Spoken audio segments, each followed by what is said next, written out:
Bagaimana kalau saya beritahu Anda tentang sebuah gudang rahasia yang menyimpan kebenaran tentang perempuan? Selama bertahun-tahun, para psikolog telah melakukan banyak studi anonim yang dijaga kerahasiaannya, menciptakan ruang di mana perempuan bisa berbicara dengan jujur tanpa takut akan penilaian atau konsekuensi sosial. Ini bukan sekadar survei, melainkan pengakuan yang mendalam. Apa yang mereka ungkapkan bisa mengubah seluruh pandangan kita tentang hubungan. Bayangkan sebuah ruangan yang tidak ada. Sebuah ruang digital tanpa nama, wajah, atau sejarah. Ini adalah tempat di mana hal-hal yang paling berharga bagi seorang wanita seperti reputasi sosial, persepsi, dan prospek masa depan benar-benar bisa diabaikan. Ini adalah laboratorium anonimitas.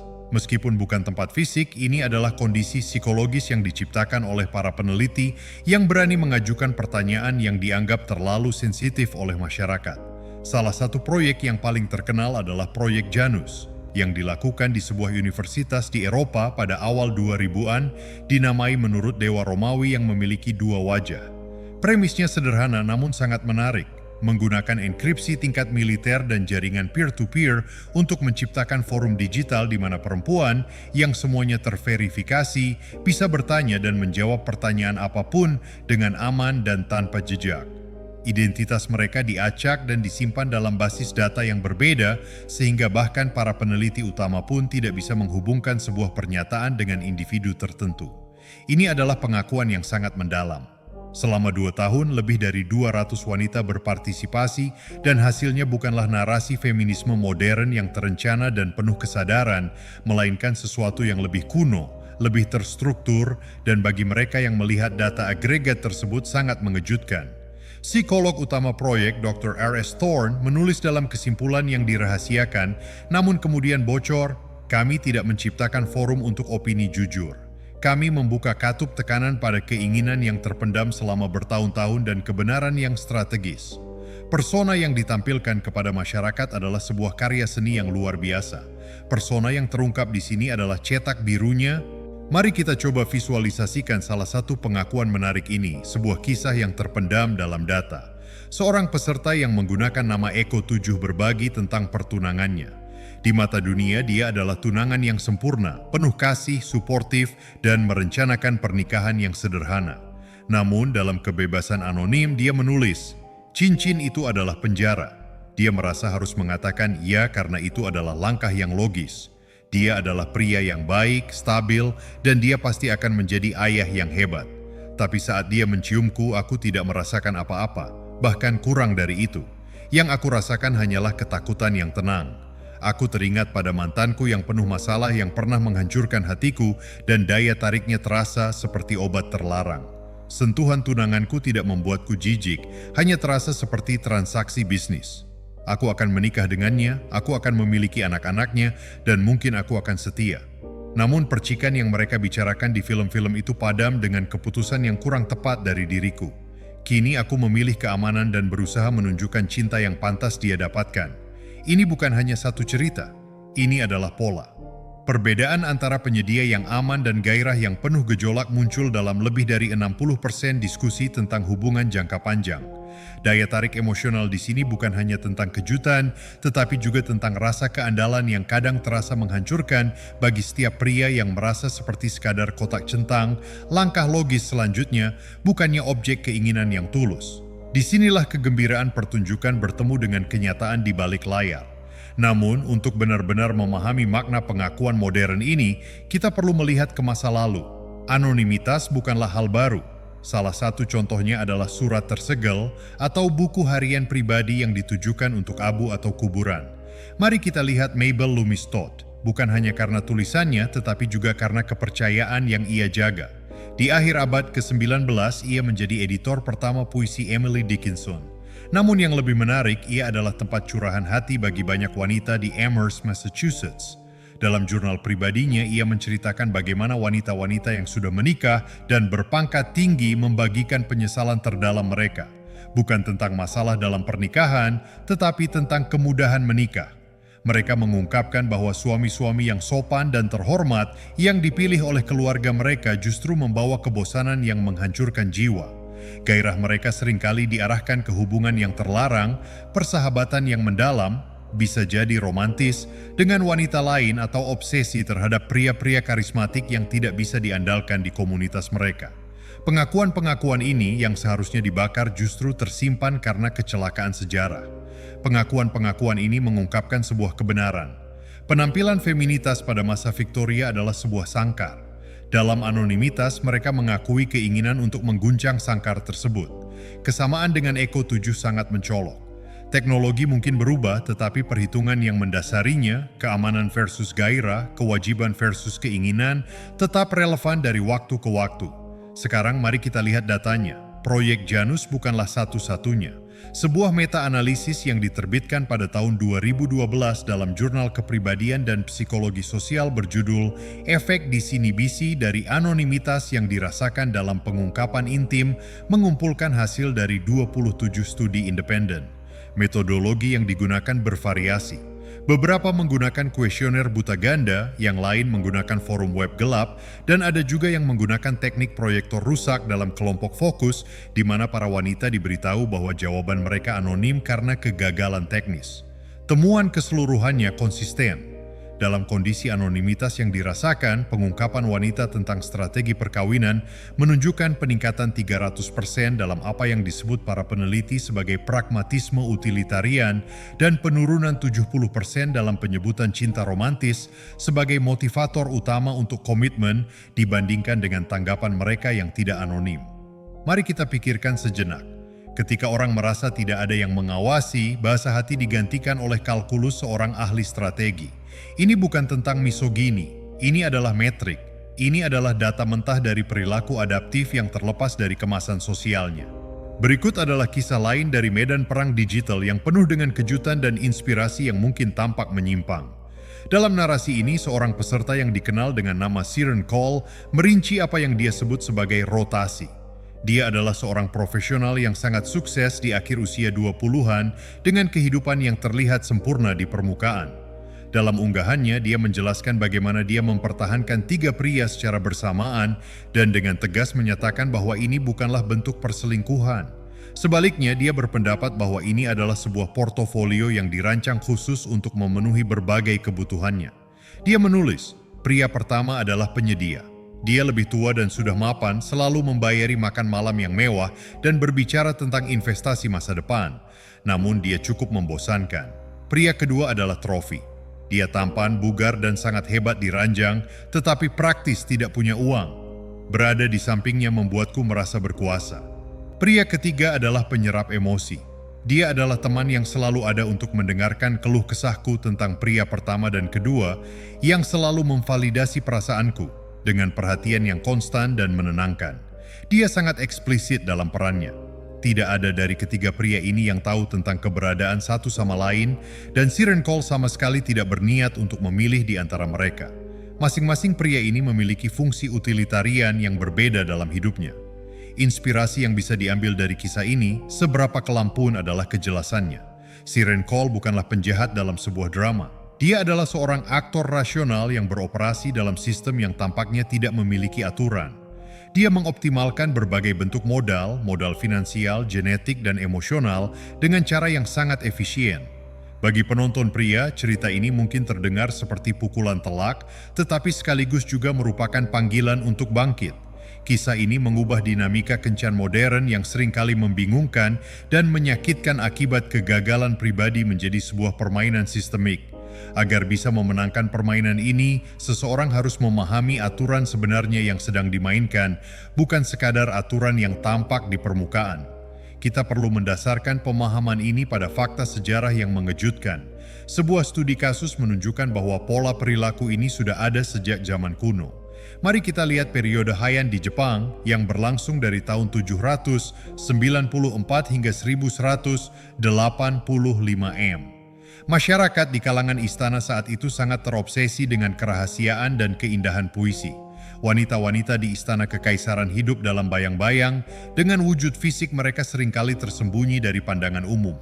Kekuasaan dan identitas mereka mengalir melalui catatan tulisan tangan, kaligrafi, dan keterampilan mereka dalam menulis puisi. Sebuah dunia yang sangat kaya akan anonimitas yang dimediasi oleh kata-kata. Salah satu contoh terkenal adalah buku Bantal Senagan. Namun, yang lebih penting adalah antologi pribadi puisi cinta yang sering dipertukarkan di antara mereka. Sejarawan Ivan Morris dalam karyanya yang berjudul Dunia Pangeran Bersinar menganalisis sistem ini dengan cermat. Seorang wanita bangsawan seringkali menerima puisi-puisi penuh gairah dari beberapa pelamar sekaligus. Kekuasaannya terletak pada balasan anonim atau samaran yang dia berikan kepada mereka. Dia akan menilai para pelamar tidak hanya berdasarkan keterampilan puitis mereka, tetapi juga berdasarkan manfaat strategis dari aliansi yang mungkin terjalin, kedudukan politik, kekayaan, dan koneksi keluarga.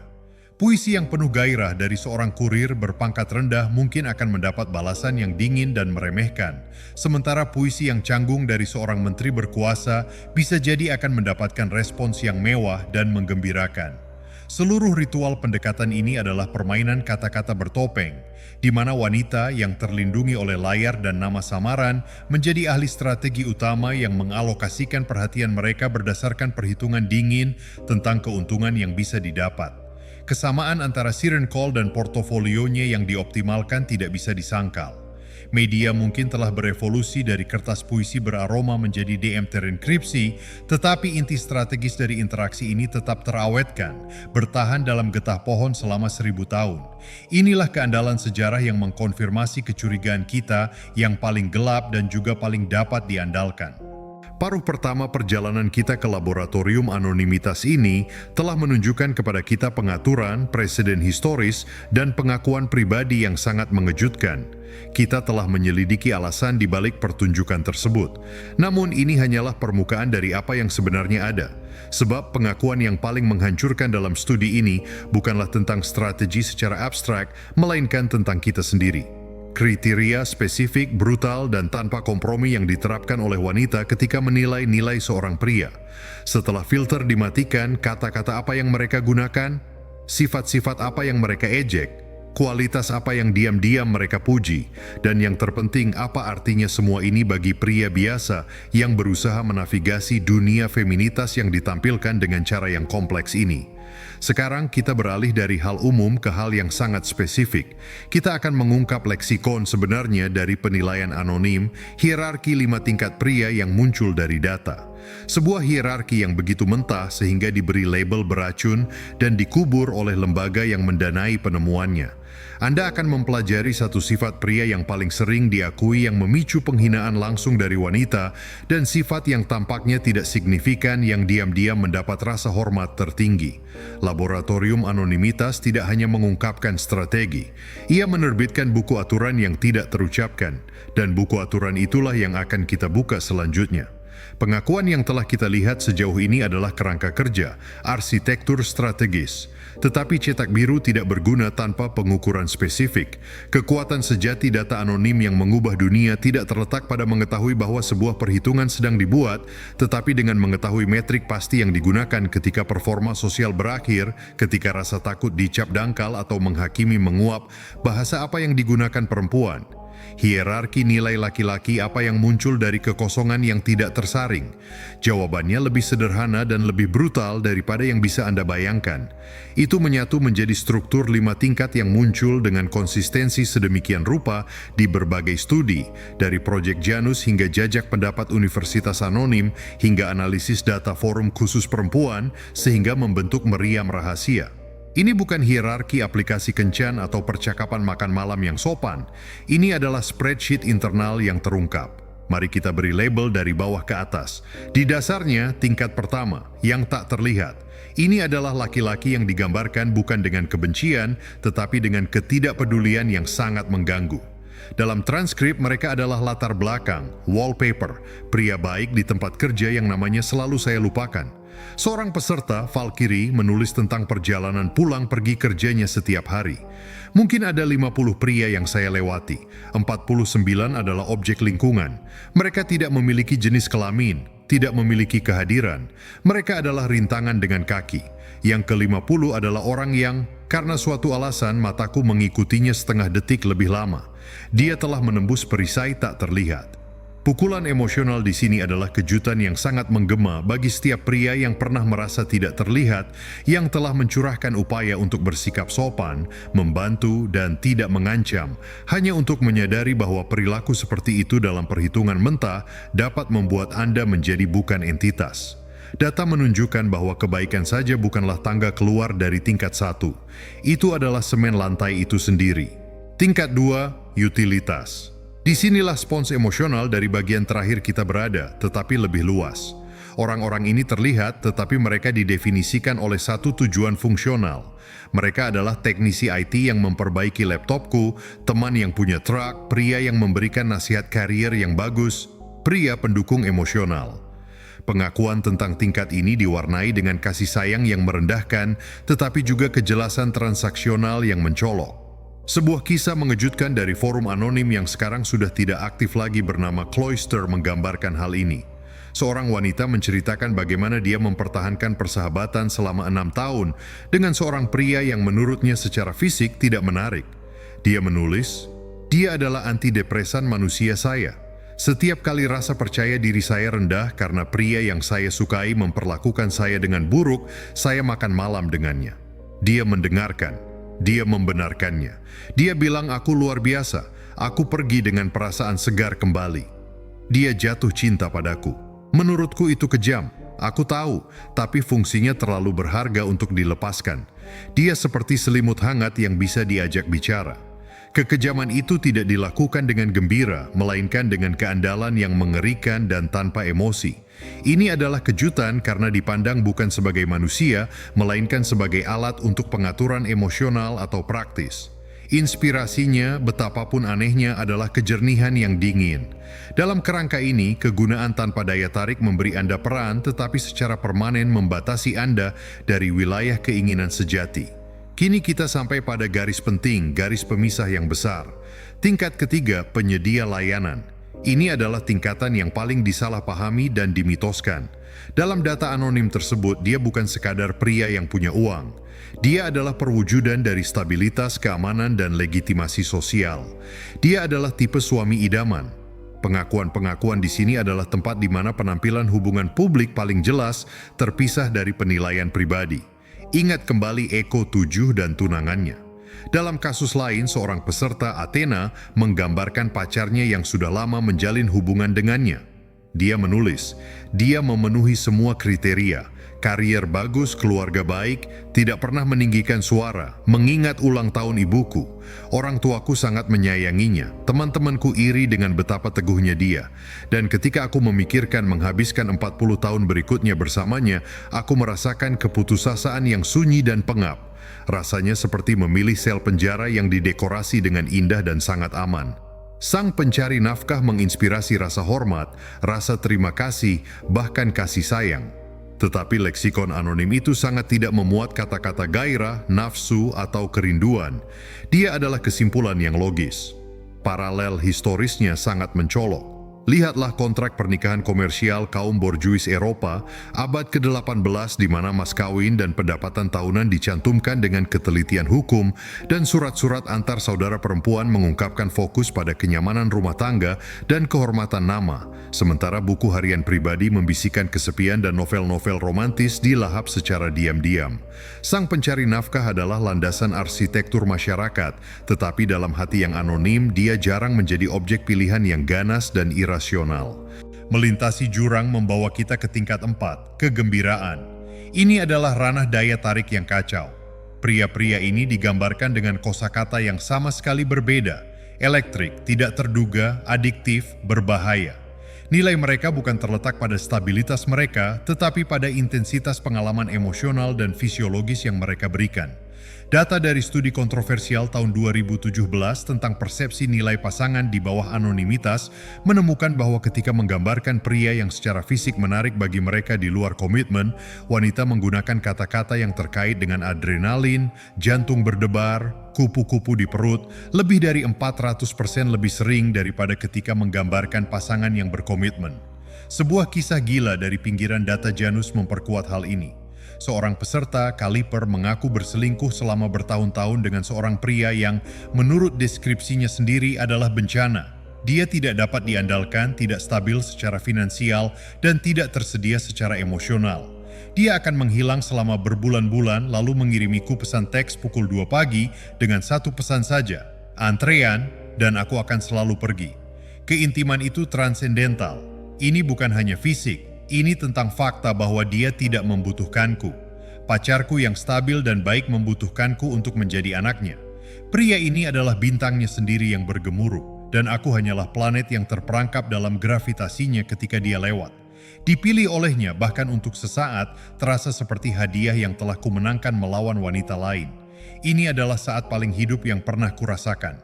Kesaksian ini menyentuh 3 emosi sekaligus. Kejutan atas kehancuran yang disadarinya sendiri, keandalan bagi setiap pria yang pernah menjadi pacar stabil, yang ditinggalkan dalam kegelapan, dan wawasan yang gelap dan inspiratif tentang kekuatan mentah dari nilai diri yang dirasakan dan sensasi pengejarannya.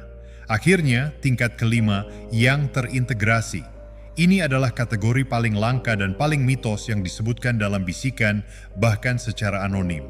Pria ini adalah sintesisnya. Dia memiliki kompetensi, sumber daya, dan status sosial sebagai penyedia, tetapi menggabungkannya dengan sisi yang mendalam, tak terduga, dan pengendalian emosi yang terkendali. Dia bukan orang baik, dia adalah pria yang cakap, berpotensi berbahaya, yang kekuatan dan ambisinya disalurkan dan dikendalikan. Dalam unggahan anonim, dia digambarkan dengan nada hampir penuh penghormatan. Dia tidak berpura-pura setia. Kesetiaannya adalah hadiah yang dia pilih untuk diberikan, tulis seseorang. Yang lain menyatakan, dia tidak mencari seorang ibu atau terapis. Dia sedang mencari perwira pertama yang layak untuk kapalnya dan proses wawancaranya berlangsung seumur hidup. Arketip historisnya bukanlah pedagang yang cantik, tetapi kondominium Renaissance, kapten tentara bayaran seperti Forza karya Francesco. Dia adalah kekuatan alam yang diciptakan sendiri, seorang ahli strategi yang brilian, kompeten seperti penyedia, secara fisik tangguh dan sangat ambisius, yang melalui kemauan keras menempa dirinya menjadi seorang adipati, menciptakan legitimasinya sendiri. Dia tidak mewarisi takhta. Dia membangun kerajaan dan menuntut seorang ratu yang sepadan. Wanita di ruang anonim tidak mengaku mengelola pria seperti itu. Mereka mengaku tentang kekaguman karena dipilih dan diuji olehnya. Tingkat ini menginspirasi bukan dengan mengungkapkan trik, tetapi dengan menghadirkan standar yang hampir mustahil, pria terintegrasi yang telah memecahkan paradoks dengan menjadi sangat diperlukan dengan caranya sendiri. Jadi apa wawasan yang dapat ditindaklanjuti dari hierarki brutal ini? Bukan untuk menjadi anak nakal atau menyembunyikan penyedia Anda. Insting, itu adalah peniruan kekanak-kanakan. Inspirasi yang diambil dari data gelap ini adalah prinsip nilai terintegrasi. Ini adalah pemahaman bahwa berusaha naik tingkat dengan menggandakan sifat-sifat tingkat Anda saat ini adalah jebakan. Manusia tak terlihat yang menjadi lebih rajin membantu justru semakin tenggelam dalam utilitas. Manusia utilitas yang membanggakan kegunaannya memperkuat sifat transaksionalnya. Penyedia yang hanya menekankan stabilitasnya memperlebar jurang gairah. Manusia kegembiraan yang condong ke dalam kekacauan tetap tidak stabil. Jalannya adalah integrasi horizontal. Manusia tak terlihatlah yang mengembangkan keterampilan penuh gairah yang unik, yang mendapatkan rasa hormat, memecah anonimitasnya. Manusia utilitaslah yang mengembangkan kerangka fisik yang kuat dan percaya diri serta mistik yang berubah dari alat menjadi kehadiran. Penyedialah yang secara sadar mengintegrasikan elemen risiko, tantangan dan kemandirian emosional, memperkenalkan percikan hal yang tak terduga. Manusia kegembiraanlah yang membangun ranah kompetensi dan tujuan dunia nyata, membumikan kekacauannya dalam substansi. Poin data terakhir yang paling menyentuh hati tidak berasal dari studi rahasia, tetapi dari sejarah yang berfungsi sebagai metafora penutup kita. Pada akhir Republik Romawi, Festival Bonadea adalah hak suci yang dilarang keras bagi semua pria. Itu adalah ruang anonimitas perempuan yang mutlak, dilindungi oleh hukum dan agama. Sejarawan Cicero yang mengumpulkan detail setelah skandal terkenal di mana seorang pria menodai hak-hak tersebut, mencatat bahwa ritual tersebut bukanlah seperti yang diasumsikan oleh gosip populer pria, sensual. Sebaliknya, ritual tersebut melibatkan doa untuk penghiburan, kesehatan, dan keamanan negara dan keluarga mereka. Sebuah perhatian yang berfokus pada penyedia. Tetapi fragmen puisi yang lebih tua menunjukkan bahwa mereka juga memohon libertatus, bukan kebebasan politik tetapi pembebasan pribadi. Dan Venus Verdicordia, dewi yang mengubah hati perempuan. Bahkan di ruang rahasia mereka, dualitas tetap ada. Doa untuk keamanan dan bisikan untuk perubahan hati. Laboratorium anonimitas modern hanya memberi kita transkrip doa bisikan kuno itu. Tugas Anda bukanlah untuk meratapi kenyataan ini, tetapi untuk merekayasa integrasi Anda sendiri. Membangun diri yang begitu kompeten sehingga memberikan rasa aman, begitu tangguh sehingga membangkitkan kegembiraan, dan begitu terarah sehingga pilihan pasangan Anda bukan lagi permintaan validasi, melainkan sebuah kehormatan yang diberikan. Data animisme adalah anugerah kebenaran yang brutal. Sisanya adalah proses menjadi diri Anda.